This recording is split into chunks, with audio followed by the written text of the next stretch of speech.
ልዑልዬ የኔ አባት ዌልካም፣ እንኳን ደህና መጣ።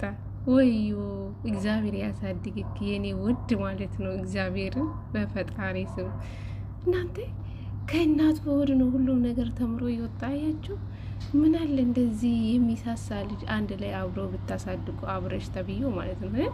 አንተ ብሎ አባት ማለት ነው።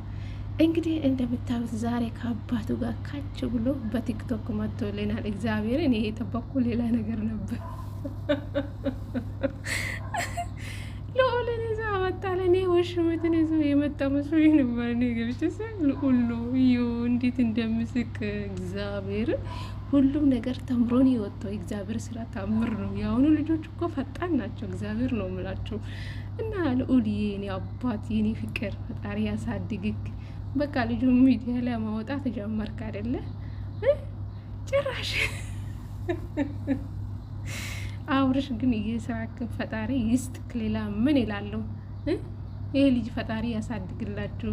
እግዚአብሔር እንዴት እንደሚስቅ በቃ አባቱን አውቀዋል ማለት ነው። እናንተ የሚገርም ነው፣ የሚገርም ነው። እግዚአብሔር የአሁኑ ልጆች እኮ ፈጣን ናቸው። እና ፈጣሪ ያሳድግላችሁ። ሩታዬ የኔ ልዩ የልዑል እናት እንግዲህ ልዑል እግዚአብሔር ያሳድግላችሁ። እኔ ምን እላለሁ ቤተሰብ በጣም ደስ ብሎኛል።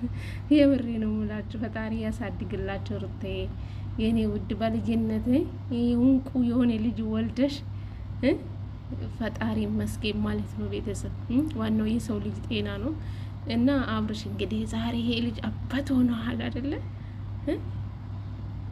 የሚገርም ነው። ብቻ ለማንኛውም ይማችን እንደ ፈለክ መሆን ትችላለህ፣ ግን ሩታን እየርቅ አትረብሸው። እውነቴ ነው ብላችሁን የሳሰው ለልዑል ማለት ነው። የተሳው ልዑልዬ የኔ አባት የኔ ፍቅር ፈጣሪ ያሳድግክ። እንግዲህ ፈጣሪ ደግሞ ባንተ ምክንያት በልዑል ምክንያት በሉ ቤተሰብ ፈጣሪ ካለ እንደሚያስታርቅ እርግጠኛ ነኝ። ልዑል ማለት ነው።